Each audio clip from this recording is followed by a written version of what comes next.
दोस्तों, इंतज़ार ख़त्म और भर्तियों का सिलसिला स्टार्ट होने की ओर अग्रसर। आप सभी के लिए मैं स्पेशल रिपोर्ट के साथ में उपस्थित हुआ हूँ। देखिए दोस्तों, कल एक महत्वपूर्ण मीटिंग शाम में 7 बजे बुलाई गई थी सचिव स्तर की, जो कि मुख्य सचिव हैं उत्तर प्रदेश सरकार के। उनके नेतृत्व में बुलाई गई थी, जिसमें सभी भर्तियों की समीक्षा और चयन आयोग के कार्यवाहक अध्यक्ष और इसके अलावा जितने मेंबर थे उन सब से भी वीडियो कॉन्फ्रेंसिंग पर रखा गया था। और जो बातें निकल कर के सामने आई उसे देखते हुए मैं आप लोगों को स्पष्ट बातें बताना चाह रहा हूँ कि देखिए, सबसे पहले तो होमगार्ड के तर्ज पे स्वयंसेवकों की भर्ती होगी और इससे सेफ्टी बढ़ेगी विद्यालयों के बाहर ये लोग खड़े रहेंगे और भी जगह इनकी नियुक्ति होगी। कई प्रकार की ये भर्ती है, बहुत ही अच्छी तरीके से लगभग 1 लाख पदों पर इसकी भर्ती होने जा रही है। पीईटी को समाप्त करने पर विचार किया जा रहा है सरकार के द्वारा, पेट नहीं कराया जाए। वैसे भी पेट का कोई औचित्य नहीं है, लोग पास हो जाते हैं जुगाड़ से, इसका कोई औचित्य नहीं है। साल भर में 2 बार कई चरणों में टीजीटी पीजीटी की परीक्षाएं होंगी, याद रखिएगा। 5 लाख से अधिक अगर आवेदन होते हैं तो परीक्षाएं कई शिफ्ट में होंगी।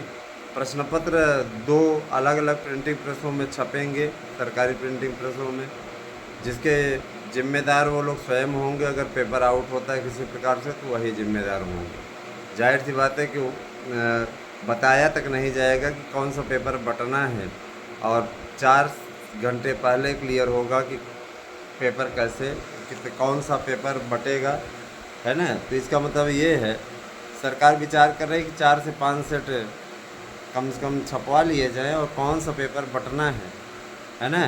पेपर आउट होने की स्थिति में जैसे बोर्ड का पेपर बदल दिया जाता है, उसी प्रकार से समय बढ़ाते हुए, है ना, अगले दिन पेपर कराने के लिए समय बढ़ाते हुए, या हो सकता है उसी दिन समय बढ़ा दिया जाए तो उसमें गैप दे करके उसी दिन पेपर करा दिया जाए। कुल मिला करके पेपर तत्काल बदल दिया जाएगा अगर पेपर आउट होने की स्थिति बनती है। इससे क्या होगा, जो नकल माफिया हैं उनके इरादों पर अंकुश लगेगा और आप आराम से पेपर दे पाओगे।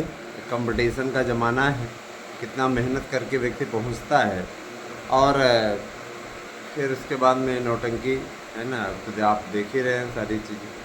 दोस्तों, मैं इतना ज़रूर कहना चाहूँगा कि अब आप लोग तैयारी करिए। देखिए, आपका बहुत बहुत आभार कि कल की तारीख में आप लोगों ने लगभग 200 नोट्स हमारे यहाँ से ख़रीदे और ये अलग अलग विभिन्न प्रतियोगी परीक्षाओं से रिलेटेड हैं और उन सबको ऑनलाइन क्लास फ्री दे दी गई। ऑनलाइन क्लास आपको मुफ्त चाहिए तो आप हमारे यूट्यूब चैनल से जुड़िए, ज़्यादा से ज़्यादा चैनल को सब्सक्राइब कीजिए, है ना।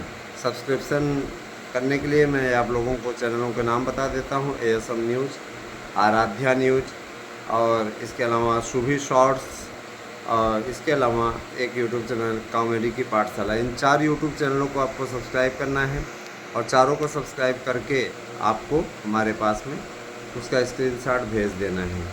निश्चित रूप से आप सभी लोग हमारे लिए स्पेशल हैं, आप हमारे लिए स्पेशल हैं। दोस्तों, मैं आपको ये बताना चाहता हूँ कि देखिए, शिक्षक भर्ती को लेकर के जब हमने बीएड को शामिल करने को लेकर के मुद्दा उठाया था तो कतिपय लोगों ने कहा था कपोल कल्पना में जी रहे हैं।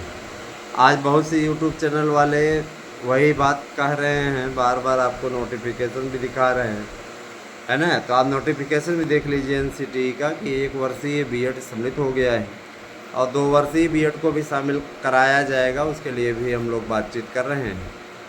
बीएड को प्राइमरी में न्याय मिलना चाहिए, ऐसा मेरा भी हमेशा का मानना था और आज उसी दिशा की ओर हम लोग आगे बढ़ रहे हैं। हमें बड़ा अच्छा लग रहा है ना, कि उस दिशा की ओर हम लोग सक्सेसफुल तरीके से आगे बढ़ रहे हैं। बातचीत चल रही है और मुद्दा यही तो अभी तक अटका हुआ था कि क्या सच में एनसीटी और सरकार मान जाएगी। तो एनसीटी और सरकार मान गई है। आपको इसके लिए बधाई, और आपको मिल रही एंट्री। आप आराम से करिए प्राइमरी की तैयारी। प्राइमरी के अलावा आप जूनियर में हो ही, है ना। आपको रही बात, देखिए समाजशास्त्र शिक्षा शास्त्र के लोगों के जो ख्वाब थे वो चकनाचूर हो चुके हैं। और समाजशास्त्र शिक्षा शास्त्र वालों को बाइकाट कराने के लिए हम लोगों ने अभियान चला रखा था, और ये पूरा टारगेट बना के रखा कि इनको बाहर कराओ, ये किसी काम के नहीं हैं, है ना। तो उनको बाहर ही करवा दिया गया। और इसके अलावा मैं ये भी बताना चाहूँगा, जो मेरा अपना काम है मैं उस काम को करता रहूँगा।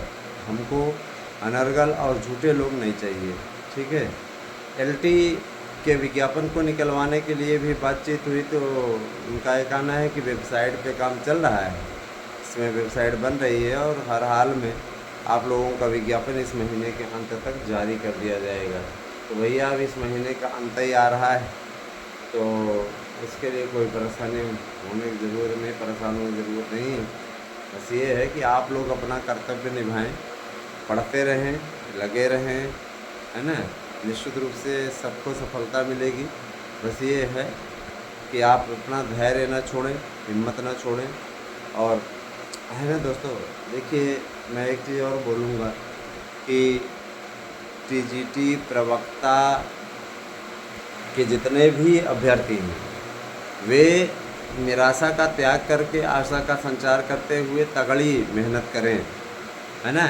एलटी पे भी सहमति बन गई, टीजीटी पीजीटी की परीक्षाओं पर भी सहमति बन गई है, और इसके अलावा नया विज्ञापन आने जा रहा है, उस पर भी सहमति बन गई। जो लोग अफवाह उड़ा रहे हैं कैसे 40 साल कर देगा, मैं ये बता देना चाहता हूँ टीजीटी पीजीटी में ऐसी कोई बाध्यता अधिकतम आयु सीमा की नहीं लागू होने जा रही। उत्तर प्रदेश है, ठीक है। टीजीटी पीजीटी में अधिकतम आयु सीमा की बाधा जो है नहीं लागू होगी, है ना। जैसे पहले रहती थी उसी प्रकार से रहेगी, न्यूनतम की रहेगी, अधिकतम की नहीं रहेगी, क्योंकि ऐसे नियमावली में भी कहीं नहीं, ठीक है। और अफवाह उड़ाने वाले, सरकार को बदनाम करने वाले इस प्रकार की चीज़ें कहते रहते करते रहते हैं। सूर्य कुमार यादव को T20 का कप्तान बनाया गया है। मेरे विचार से अनुभवहीनों को कप्तान बनाना नहीं चाहिए था।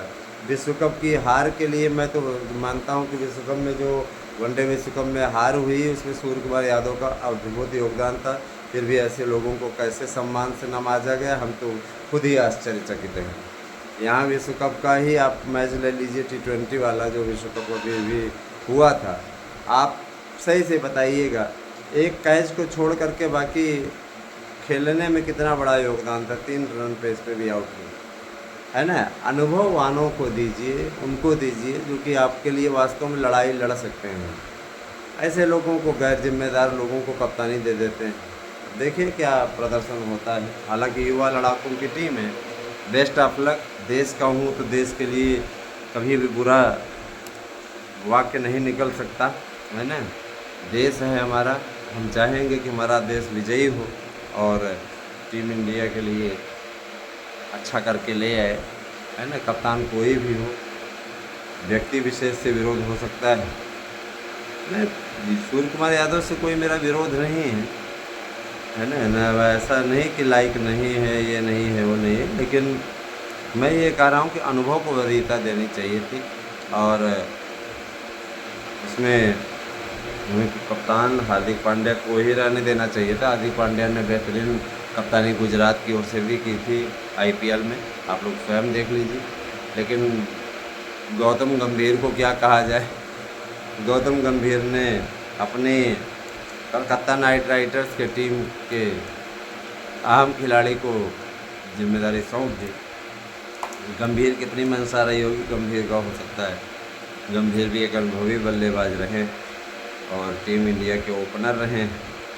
जिस तरीके से भाई उनका रहा है, अनुभव रहा है, बहुत ही काबिल तारीफ़ रहा है। गंभीर का तो फैन मैं भी रहा हूँ हमेशा से ही। और दोस्तों देखिए, भर्तियों के लिए लग जाइए, परिश्रम करेंगे तो सफलता आपको मिलेगी। बस यही सब है। अगली वीडियो में आप लोगों के लिए फिर बिगेस्ट अपडेट के साथ में उपस्थित होऊंगा। कैसी लगी हमारी ये वीडियो अवश्य बताइएगा। और आपको अगर नोट्स चाहिए तो देखिए, इसमें मानसून ऑफ़र चल रहा है, सावन ऑफ़र भी आने वाला है। एक नोट्स के साथ दूसरा नोट्स फ्री है। 100% प्रश्न आने की गारंटी है।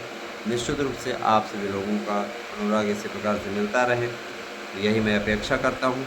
धन्यवाद। आप सभी दिन शुभ हो।